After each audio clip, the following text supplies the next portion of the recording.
We're all set.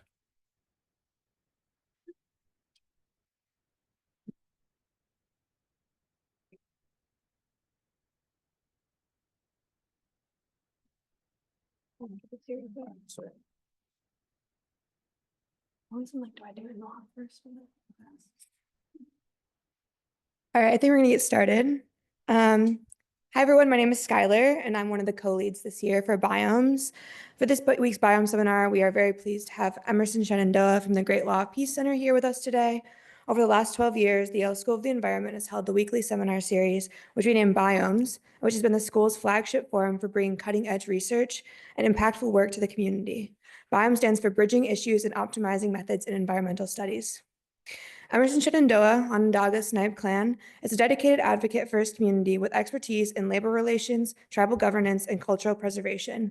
Born and raised on the Onondaga Nation, he holds a BS in Industrial and Labor Relations from Cornell University and serves as the director of the Skaana Great Law of Peace Center, where he advances Haudenosaunee history and education.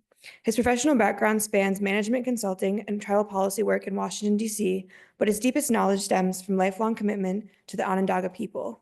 Please join me in welcoming Emerson to the stage. Now, can everyone hear me? Yeah, it was working. All right, so Nyawaha Skanu Gwagwegi. Thankfully, you all are well. My name, as Skylar said, is Emerson Shenandoah. I'm a member of the Onondaga Snipe Clan. And I'm here to talk to you guys about the repatriation of 1,000 acres, reclaiming history, land, and culture with it. Recently, we just were given back 1,000 acres from Honeywell. And I'm going to tell you a little bit first about the history of why this land is being given back to us and why it's so important, and then what we plan to do with it. So I am Onondaga. I'm a part of the Haudenosaunee. The Haudenosaunee are a people that are one of the original inhabitants of New York State. We are a conglomerate of nations to create the Haudenosaunee Confederacy. Haudenosaunee means people of the Longhouse. So we're going to start from the west with our elder brothers, the Seneca. They are also known as the Onondaga. They are the people of the Big Hill. They are our keepers of the western door. Then we have our younger brothers, the Cayuga, the Gayagahono. They are the people of the Pipe. They live in a lot of marsh wetlands areas, so they, had a lot of access to clay. The Tuscarora, who came in later in the 1700s, they had originally been a part of us. They had left to go down to the Carolinas. And then when they were being attacked by colonists and other enemy tribes, they came up and rejoined us. They are the Skarura. They are the people of the hemp, or milkweed. It also is what they are known as. Onondaga, we are the Onondaga. We are the people of the hills. We have a lot of hills where we come from. We also are Onondaga Ganat the Gwenioge. We are the central fire, the capital of the Haudenosaunee Confederacy. It is our job to keep this confederacy together and going. Then to our east, we have the Oneida, the Anyat-Da'aga. They are the people of the Standing Stone. And then last, we have the keepers of the eastern door, the Mohawk, the Ganengehaga, people of the Flint, which Skylar happens to be a part of. And so, getting ahead of myself again. So this is a map here that shows the traditional homelands of my people, as well as our influence in the 1400s to the 1800s. All right, so these are our traditional homelands that we started off with, and this is what we influenced. This is where we held our, power, where we spread our great law of peace. And instead of spreading our great law of peace, such as Europeans spread religion in terms of colonizing, making other tribes or other nations have to follow their way of life, what we did instead is we asked other nations to just live in peace, and we will protect you if you are ever attacked. And so that is what we did, and that is how we held influence and had power in the 1400s to the 1700s. So now we're going to look at what our territory looks like today, specifically Onondaga. So if you see here, this is a lot different and a lot smaller than what it used to be. Onondaga starts off with 2.6 million acres. And now we are only down to 7,300, not including the 1,000 we just got back. Not only that, I want you to take a look at this photo and try to remember it. I'll come back to it. But notice how far away it is from Onondaga Lake and the city of Syracuse north of it. So now we're going to talk a little about our treaties too, why this is important. And so when I'm talking about our land and I'm talking about the territory that we own now, It should not be like that. According to treaties, which are the federal law of the land, they are to be followed. And so here we have from the National Park Service, the 1784 treaty map of Fort Stanwix. This is a treaty that affirmed that the Haudenosaunee and the United States are separate and sovereign nations, that we are allies and that we are friends. It also affirmed the federal boundary lines that were established to prevent further settlements by American frontiersmen. And so anything west of Rome, which is in this area right here where Fort Stanwix is, anything west of present-day Rome should still be Haudenosaunee land. So for all this land that is west of Rome, it is unceded, taken territory. And so then we have the Treaty of Fort Harmer, 1789. This is also known as the Treaty of Six Nations because it not only included Haudenosaunee nations, but Potawatomi and other Great Lake nations as well, where it reaffirmed peace and friendship between the United States and these sovereign nations, as well as the boundary lines between our nations and the United States. Now, before I go into the Treaty of Canandaigua, I want to talk a little bit about the history of what's going around in this time. So pre-Revolutionary War, the United States actually came to the Haudenosaunee, my people, for consultation on how to create a government.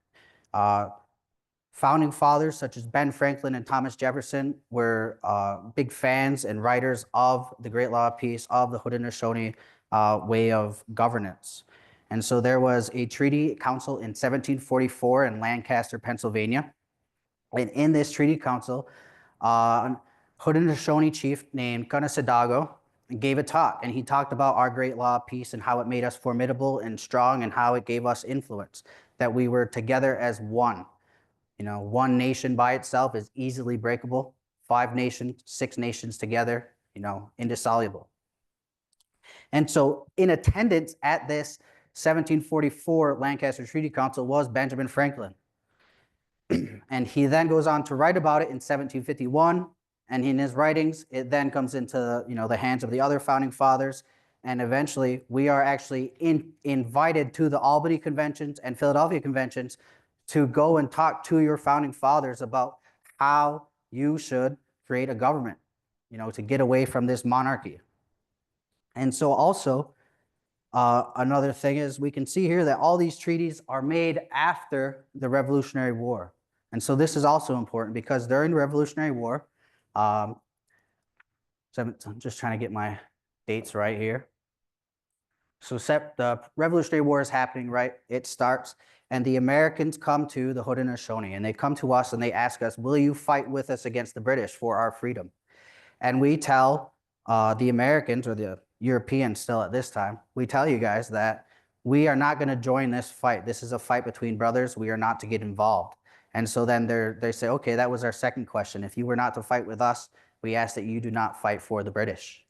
And so as a Confederacy, our policy is neutrality. But we are free men, and we cannot tell members of our community what to do. So if they pick arms, they pick up arms as free men. And so that's what happens when you hear about Haudenosaunee people who fought in the Revolutionary War and picked sides. Most notably also is that most of these members who fought in the Revolutionary War are Christianized Haudenosaunee members. Traditional Haudenosaunee members at this time stayed neutral. We stayed in our territory and kept to ourselves. And so I'm going to talk quickly about December 19th, 1777. That is when the creation of, or not the creation, this is when the Continental Army came to Valley Forge and set up camp. And so now this winter is very pivotal for the American Revolution, right? Everyone knows this story. They're hungry, they're tired. And George Washington asked them, if you can re-enlist, we can't give you any money, but we will give you land when we win. Not only that, in that winter, they are hungry and they are tired. And the Oneidas, they come down with a delegation and they bring food and supplies, very well needed food and supplies, to the American Continental Army. And this actually turns into that turning point of the war, where the American Continental Army starts to win. We all know this story. Well, the United States, President George Washington at this time, and other notable members are trying to figure out what to do because they're worried that after the war ends, they are going to be in a weakened position and that the Haudenosaunee is going to attack the Americans. And so what President George Washington comes up with, or General George Washington comes up with the help of Governor Clinton of New York in 1779, is a thing called the Sullivan-Clinton campaign. And so the Sullivan-Clinton campaign is created for a few reasons. They want to decrease the amount of tax on American settlers in the Ohio and Pennsylvania river valleys. Now, understand that these river valleys that these settlers are going into are not colonial territory. In this time period, anything west of the Appalachians is Indian territory and east is American or British colony territory, however you want to see it. And so that is one of the reasons. The other reason is, as I showed you in that map earlier, we hold considerable influence. All of the colonies on the eastern seaboard, if you are looking to get into the fur trade, if you are in the northeastern part, you have to go through the Haudenosaunee. So we are the distributor and the supplier, and we hold the supply lines. And so what they want to do is get away from us. They want better trading options is what they feel they can get. They also need land that they promised to the Continental Army that they do not have. And so in early April of 1779, General Goose von Schaick goes on a preliminary attack in Onondaga, and he sets fire to our buildings, kills a few of us, and sets us on our way. And this is the start of that Sullivan-Clinton campaign, which begins in which begins June 17th of 1779, where Brigadier General John Sullivan, or Major General John Sullivan, Brigadier General James Clinton, who is the nephew of Governor Clinton at this time, they're to go through Haudenosaunee territory and kill as many of us as they can, as well as burn all of our houses, all of our food stores, and all of our crops. And because of that preliminary attack, what we did is we were able to send runners and mostly get everyone out of the way. And so that summer, what really happens is a war on vegetables. These soldiers, they write about it in their diaries. They had never seen so much amount of food. They had never seen, the crops the amount of crops, and they burn all of it, and they burn all of our houses. And so in that winter is when it's estimated 75% to 90% of us die. We try to find refuge in the woods. We try to find refuge at Fort Niagara or Fort Oswegatchie. Fort Niagara is where the British were in Buffalo, and Fort Oswegatchie is where the French Jesuits were, just near the Thousand Islands. Fort Niagara doesn't let us in, and so most of us die that winter outside of Fort Niagara. And so now it's pretty interesting, 1779, that is when that happens. And now all these treaties are 1784, 1789, and 1794, after the American Revolution. And so what actually happens after this Sullivan-Clinton campaign is that the attacks on the American settlers in the Ohio River and Pennsylvania River valleys actually increase. They do not decrease. There actually becomes more hostility, but they also gain access to the land that they wanted. So we're going to remember Fort Stanwix. Remember that boundary right here. Now we're looking at Onondaga County. Now Onondaga County, this is west of that boundary line. This is supposed to be Onondaga Haudenosaunee territory. But what happens in 1790 is the military tract land lottery happens. This is after the American Revolution. This is the payback. The American Continental Army soldiers who fought. Revolutionary War veterans received 600 to 3,000 acre lots in central New York. There were 28 townships that were created on Haudenosaunee land, and they were taken from the Onondaga and Cayuga nations without consent. So this is 1790. I'm pretty sure that comes after the federal treaties that were made. And so now by 1822, Onondaga lost 95% of our ancestral land. What's very important is this reservation here of the Cayugas no longer exists. That was taken completely years later down the road. They are now fighting for their own land today to have a little bit of they have a little spot right here. And this right here is our original reservation. This is our original boundaries. And now we're going to go back really quickly to here. We do not touch Onondaga Lake anymore. Onondaga Lake was very sacred to us, is very special to us, because that is where we created and formed our Confederacy. The quick story of how we created the Haudenosaunee Confederacy is we were a warring nation, all of us. We were fighting each other revenge attack on revenge attack, killing for killing. No one lived to see old age. That's what we heard. You know, we thought that we were pleasing our creator with our violence, and it turns out we weren't. And so he sent us a peacemaker. He sent us a messenger who united all of us and had us come under this great law of peace, to live peacefully with one another, to live, you know, coexisting with nature, not to be dominant, but to be a part of the natural world. And so that's what we did. And it's very important to us, along with the fact that in this time period, Onondaga Lake was like a big refrigerator for us. It had wild rice on its edges. Salmon would run through it. There was a fish called the Onondaga whitefish, which is a delicacy. It was fished to extinction in the 1900s. Along with that, there's numerous shellfish and other animals, wildlife, beavers, everything around it that could sustain a people and our practices and ways of life. But after it is taken away from us, there is a long history of pollution due to industrial and municipal waste dumping. The primary contributors were Allied Chemical and the Dye Corporation, later Allied Signal. And so Allied Chemical dumped mercury, chlorinated solvents, and other toxic waste directly into the lake. And that's what you're looking at right here. That is a waste bed of toxic waste. That is what it looked like in the 1800s and 1900s. As you can see, all of these different factories along the edge pumping waste directly into the lake nonstop. And so it's designated as a Superfund site in 1994. The EPA declares Onondaga Lake one of the most polluted lakes in the country. Now, Honeywell is held responsible and made to fund the lake cleanup. That is why Honeywell is giving us 1,000 acres of land. They did not do that out of the goodness of their heart. They did that because they were made to by the federal courts in 2022. Along with that, although they are the ones that are held responsible, we'll give them a little bit of leeway. They are not the direct contributors. They are the ones who acquired these companies through mergers and acquisitions, and now they are held liable because they have acquired these companies.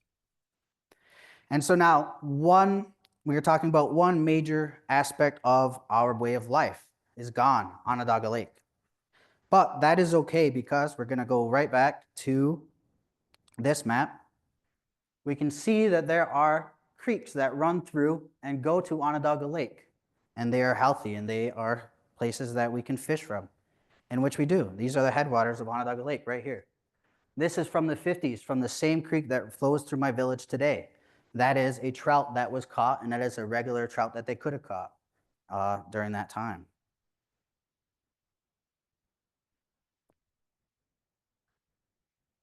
Okay, there we go. So now we're gonna take a little look at what happens to Onondaga Creek because of salt mining from honey.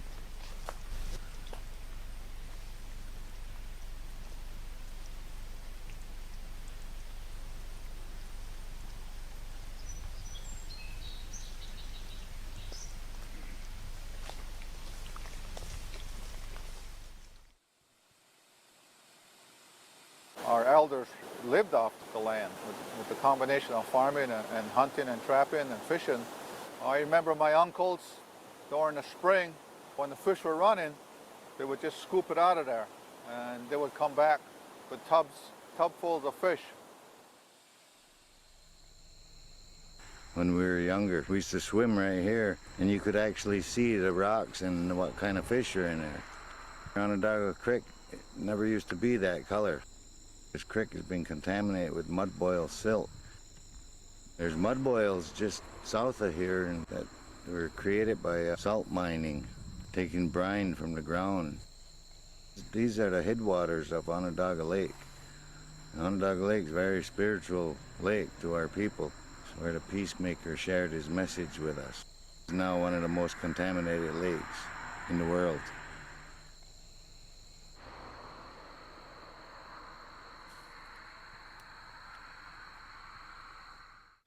What kind of leadership would spoil one of the elements of life like this, put in jeopardy a source that we all need, water?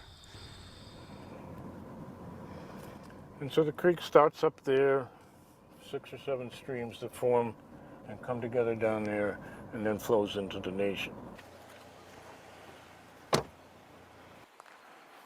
They did the salt mining here from 1888 to 1987, 100 years. So this is the water before it goes through the area where they did the salt mining, and trout live in here. We're running essentially north and south parallel with the creek towards the nation, or the nation's currently recognized territory, I should say. This is all Onondaga land. The reason this road doesn't cross the creek is because this bridge disappeared and subsided, and the land just fell out from under it.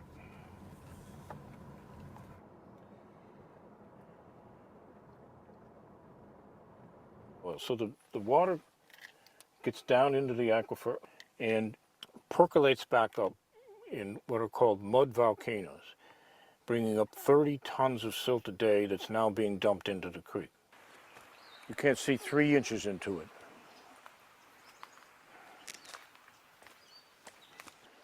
Trout can't live in there. It's not clean enough.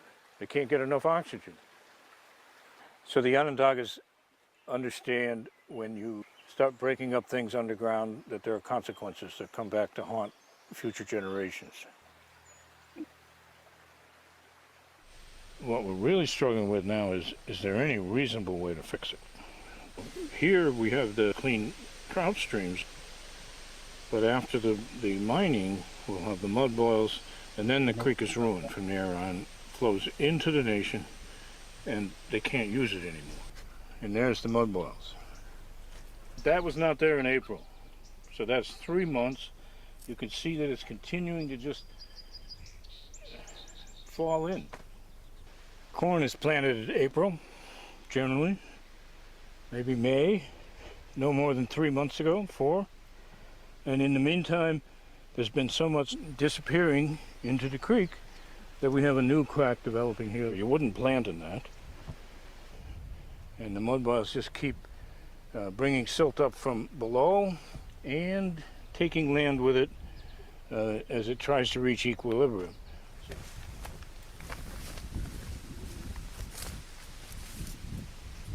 This looks solid, right?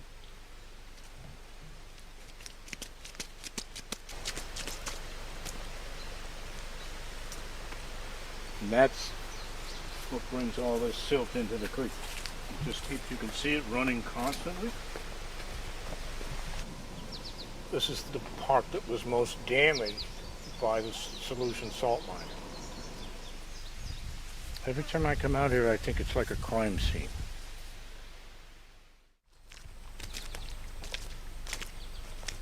You can't just play around under the ground, break things up, take things out, and pretend that there's not going to be any consequence. We have elders who know the creek was clean 50, 60 years ago. Under the Clean Water Act, this would be defined as a point source. There's a finite source of the pollutant for which the creek is impaired. By the time it gets to the nation, 3 or 4 miles downstream, it all looks like that, like coffee with cream. This definitely should be a lesson. All right. So there you go. You can see, you can understand the impact that that solution salt mining had on our creek. And so now we're going to get into that 1,000 acres that is supposed to help remedy, some of the issues that come with that. And so this is our territory, Onondaga territory once again. This is the northern parcel. This is the southern parcel. And right here in this area is where the Tully Valley mud boils are. That is what that video is that you just looked at. And so now I just want to recap before I go further. And I want to talk about treaties again really quickly. So we have a treaty that we have with the British, the Dutch, and the Americans. It is called the Digni Deo Hahajits Kaswenta, or the Two-Row Wampum Belt. It was first created in 1613 with the Dutch when they were colonizing Manhattan, right? And then we all branch it to the British after they defeat the Dutch, and then the Americans after they defeat the British. But what goes behind this treaty is the idea that it is 2 purple lines, parallel lines with a white background. And the idea is that we are going to travel down the river of life side by side, us in our canoe and Europeans in your ship, never to interfere with one another. We will coexist peacefully.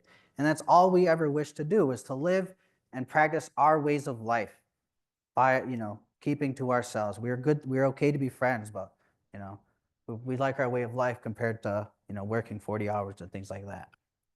And so it was first announced in 2022 as a federal settlement with Honeywell due to its over 100-year pollution and water contamination of Onondaga Lake and Onondaga Creek. And so now going back to this treaty, we were minding our business, and through no fault of our own, we have lost two sources that are very important to our way of life and keeping ourselves alive. All right, we lost Onondaga Lake. You can't even swim in it. You cannot eat fish from it.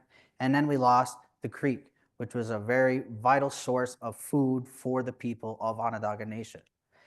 Because unlike others, even up until today, many people on the nation hunt, fish, and have gardens. Myself, I grow a garden. When I was younger, my garden used to be about 2 acres long, 2 acres big, and we would use that and we would live off of that, supplementally. And so we're going to talk about this north parcel. This north parcel, as you can see, the creek right here that runs through it is brown and coffee-like. That is unusable creek. But what is good is that all this acreage right here holds wild game, medicinal plants, and trees that we can use for, creating lacrosse sticks if they're hickory trees, maple trees. We can tap in the spring for sap and all sorts of other things. These are ways that we can keep ourselves alive and our traditional practices alive. Just a better way to be able to look at the creek that runs through that is polluted. Now, this is the southern parcel. This is the biggest part.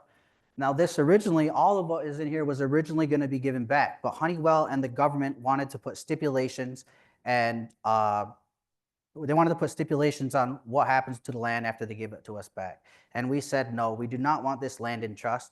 As we are a separate and sovereign nation, we are going to do whatever we want with land that is ours. You cannot tell us what to do. And so what ends up happening is Honeywell retained some of the land. All of this land that is not shaded in is retained by Honeywell. The shaded in yellow land is land that is given to us. And so they retained some of that land because that land is falling apart. It is dangerous, and if anything happened, we would have been liable. And so that's not something that we wanted. We did not want to get pushed, the problems of someone else. And so it's actually really cool, though. I went in there accidentally hunting this past year. The fence had fallen into the ground, so I didn't know I was in the place I was supposed to be. And right here, the hill is actually falling, is actually pulling apart from itself. There are fissures about as wide as the gap between the two rows here, and I've seen some as long as wide as this room, and they go about 30 feet down, and it's pretty cool to look at, but also scary when you're hunting. And so there's also sinkholes, just sinkholes all over the ground that are about as, they can be as small as this or as big as that square, all over. And so one time when we were hunting, one of the deer actually fell, and we actually got the deer by not even shooting it because it hurt itself through the land, which is pretty interesting. But this land that we actually have is very nice and healthy. It has brook trout and brown trout in the stream.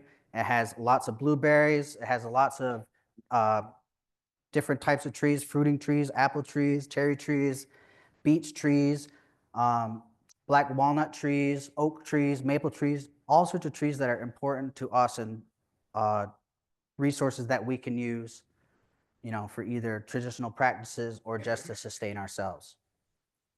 This is a better look at that southern parcel. So all right here along this creek is all usable, fishable creek, and it is amazing. It has, like I said, brook trout and brown trout. And the reason that it's important I say that is because brook trout are a native species to New York. They are also a key fish. They are a keystone species. That means that they are a fish that, if present in the water, means that this is good quality water. They are very sensitive to temperature and water quality change. Just another look at it.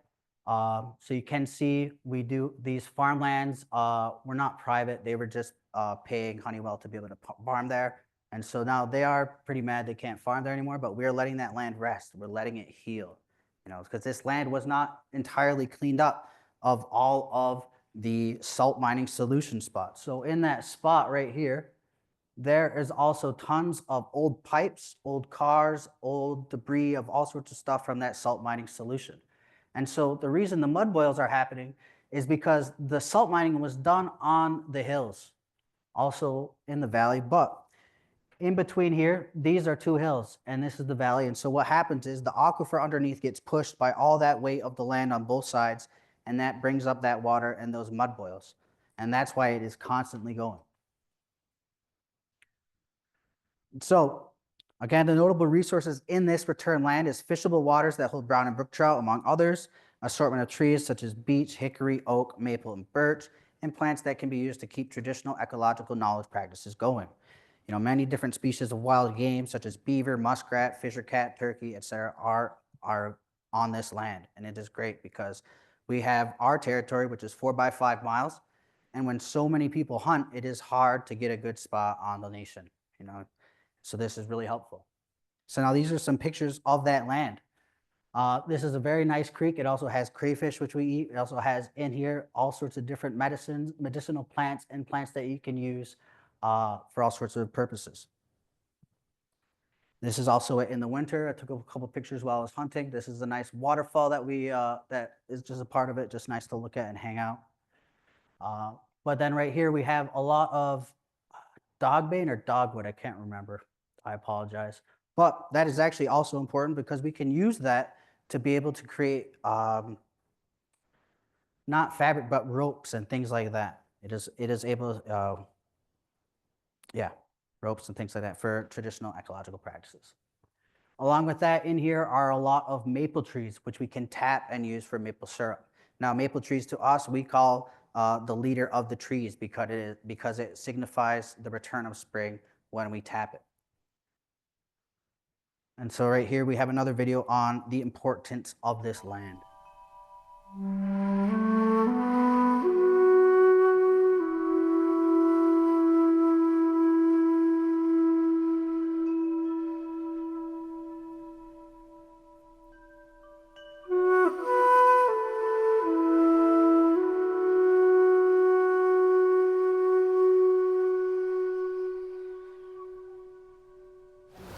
I never really envisioned that it would be returned to the Onondaga Nation, to us.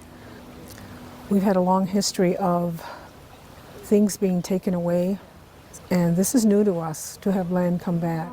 We have a special relationship with land. And growing up on the nation, as I did, I spent years on the creek swimming, families fishing. My children never had that opportunity because of the pollution in Onondaga Creek. The waters went brown and muddy. But as a child, as a teenager, those were special days of summer that we spent along the creek, which runs pretty quiet today. It's been a very emotional thing because a large part of our life has been involved in getting to the point to make this happen. Well, we haven't actually made a whole plan. We all have ideas and hopes, but that would be entirely up to our community of people to make decisions on what we would do here. So as far as I know, we want to keep it all natural and hopefully it'll thrive. I think being able to do and hunt and fish, because right now at home, if you go home, our stream doesn't look, or this stream doesn't look like that. And that's the sad thing, because it has changed so much from like when my father was here, and like even when I was younger, it wasn't as bad as it was now. It's part of who we are, you know, and this land, letting this land heal. That's a big part of it too. And you know, some people wonder, you know, what does that mean to let them? Sometimes it means leaving it alone because the land will take care of itself. All right, and so that was a video that was taken in 2022, interviews that were taken in 2022 when it was first announced. 2024 was when it was finalized and we were actually given the land back. And so a little bit has changed. We do have more of an idea. We had meetings, you know, that people were talking. We've had more of an idea of what we're going to do with that land. But also we had the help of the College of Environmental Science and Forestry, This is a study done by Anthony Rice on the trout in the Onondaga Creek of that southern parcel of land. And so there are different areas along the creek that, I think it's in there, that he took samples of what fish were there.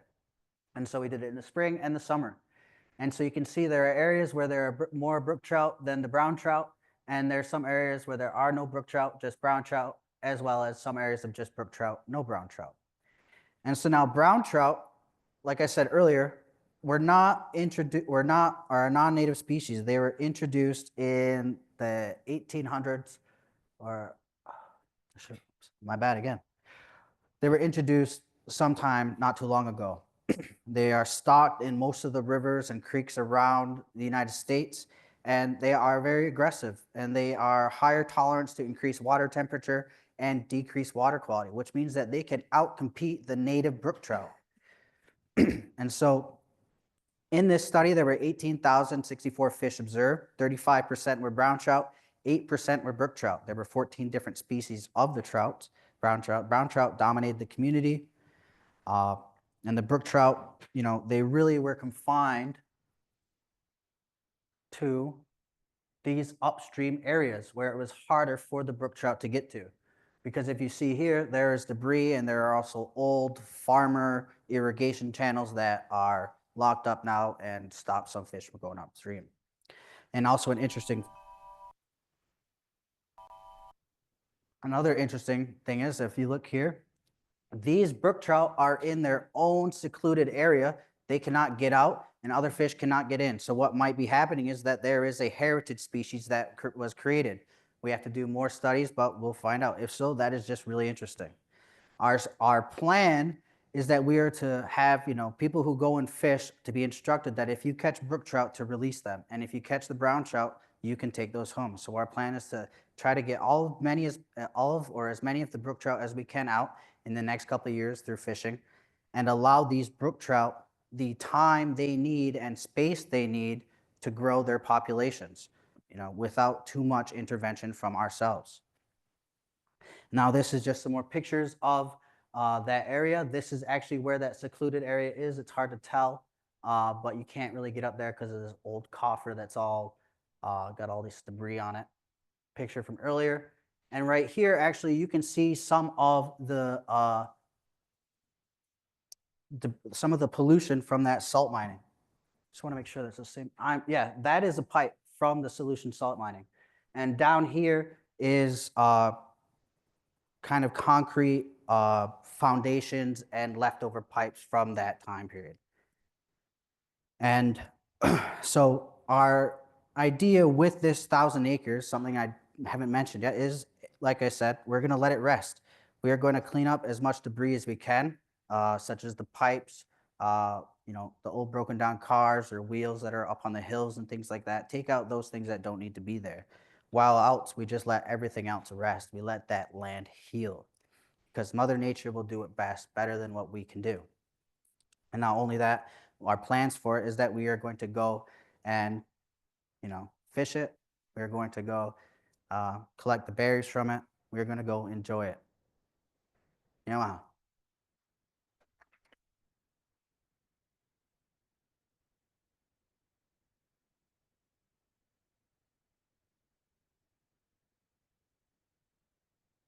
Time for some questions. People will be running mics. If anyone has any. Hello. I really liked your talk. I thought it was very interesting. I learned so much from it. I'm curious to hear more about the perceptions of the people who live around these current areas, or yes, exactly. Some of them are able to use that land by hunting it, fishing it, because Honeywell didn't really, watch it that much. But now that it's our land, they can't really do that. As well as you saw in some of the photos,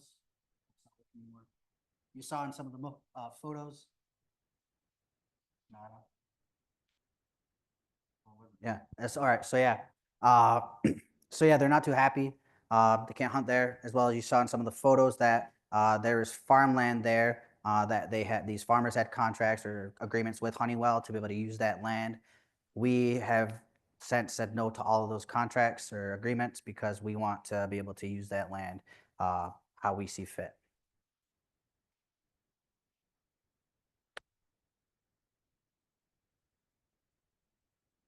Thank you. This is really interesting. I'm curious about the part leading up to the court decision. Did the tribe sort of make the suggestion that an outcome would be to give some land back, or where did that idea come from, and what role did the tribe have leading up to the decision? So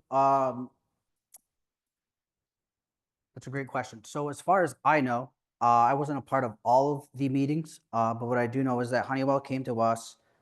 We were talking with them.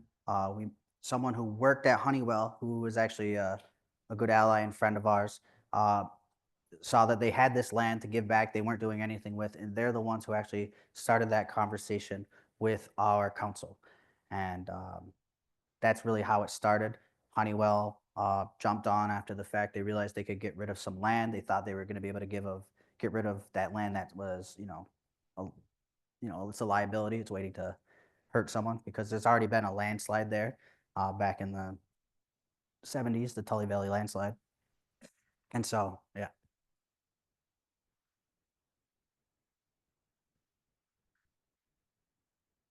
Yeah, I grew up on Onondaga lands in Skaneateles.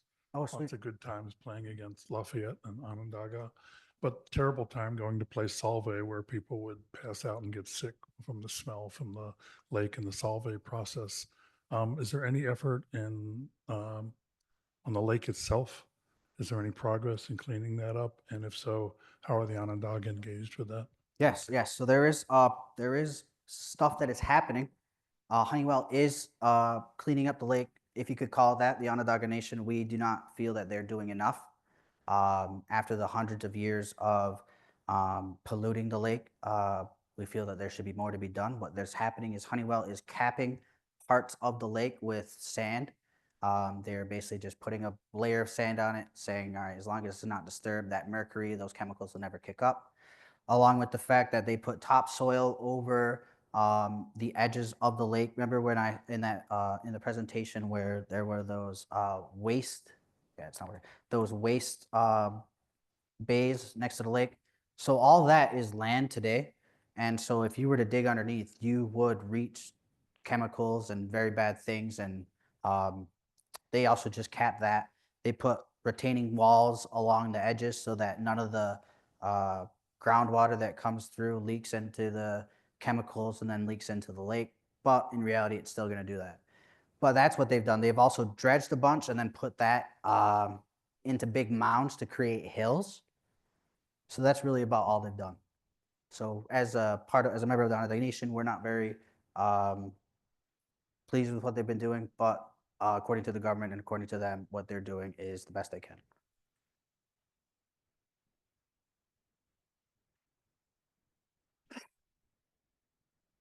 Thank you. I'm wondering if you've, obviously shouldn't be your responsibility, but to clean up this stream, have you considered like capping these point sources or trying to divert them? Have you done any like check dams or silt traps, things yeah, like that? so there have been, when it first started, there were ideas and there were plans of action that went ahead.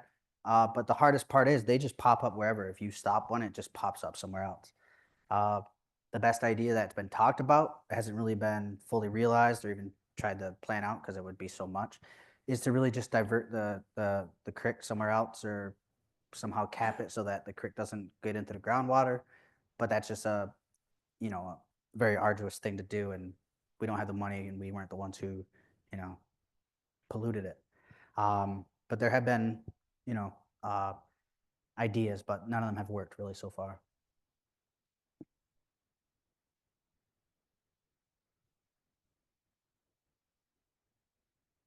Thank you very much. And I've been to the center at Onondaga. It's a magnificent place.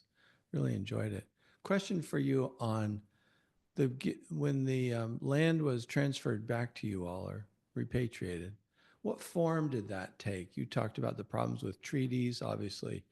Do you mean tribes have different kinds of things about ownership of land and Do you things mean like by in trust or like that? Like how? Yeah. Okay, We- so so yeah, so Onondaga and Haudenosaunee nations, some of them are very different than about 90% of all the other Native American nations. The first is Onondaga, Tonawanda, and Tuscarora do not take any federal money from the government. We get no grants, we get no loans, we get nothing because all of that money comes from strings, and we don't believe in that. We want to be sovereign off our own accord, as well as we only take the stuff that has been promised to us through treaties. And so, to your question, when they were going to give us back the land, they wanted to put it in trust. And in having land put in trust means that the government, or your patriot, as they used to say in the 1800s and stuff, your father is going to hold that land for you because you Indians don't know how to use it. And so I'm going to dictate what you can and cannot do with your own land. And that's how most land works for tribal nations or Native American nations. And so we didn't want that to happen because one of the stipulations that Honeywell was trying to put on us and the state was that we have to put parking lots next to the creek for fishermen or whatever, fly fishermen and things like that for access to the creek. And we said no to that. And that's what held up a little bit of it. There are also stipulations on zoning the government wanted to put in. They didn't want us to have the ability to, say, put up business buildings or places that we could create income on this land or housing. We weren't ever going to put housing or business on that land. For us, this land, these resources are worth more than that. There's, be able to clear it to build a building, say for a casino or something, is just not in our sights. But we do want the ability to do what we want with it. So we did not take it in trust. So now it is ours 100%, and we can do whatever we like.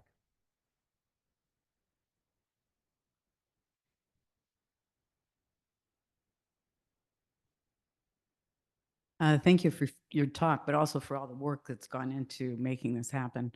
Are there any other future plans for other land acquisition? Is Honeywell still responsible to do other things in compensation for the harm? And again, does any of that involve possible land acquisition by the Onondaga? So yes, great question. To answer it simply, yes, sort of. If the land is fixed or deemed, not so dangerous, we will take some of it back. But to answer the second part, we have other land claims and court cases out there that are still being worked on, and that's really what we're waiting on.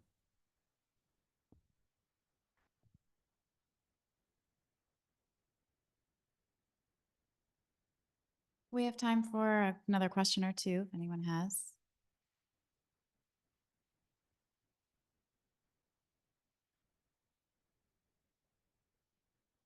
I know you said that part of the, this, right, there's the acres that are, clean and good for use that you have now. And then there's the part that, is going to come with conditions.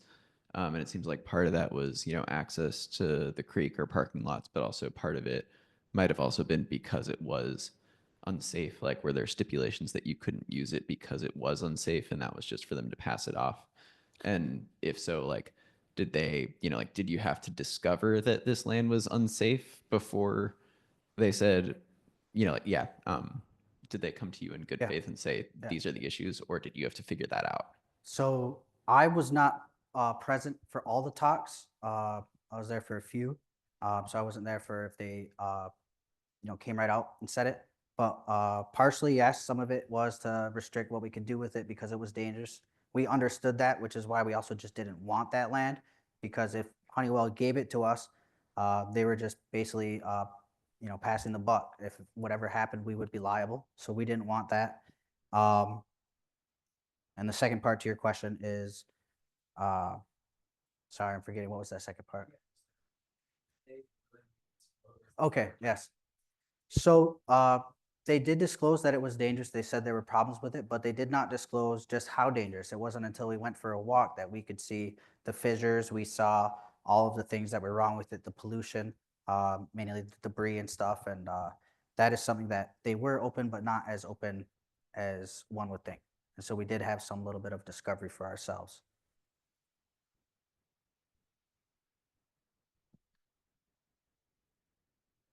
Okay, thank you so much, Emerson. All right, Any students who are interested in joining Emerson and Skylar for lunch following this immediately, come find me. Yeah. Thank you.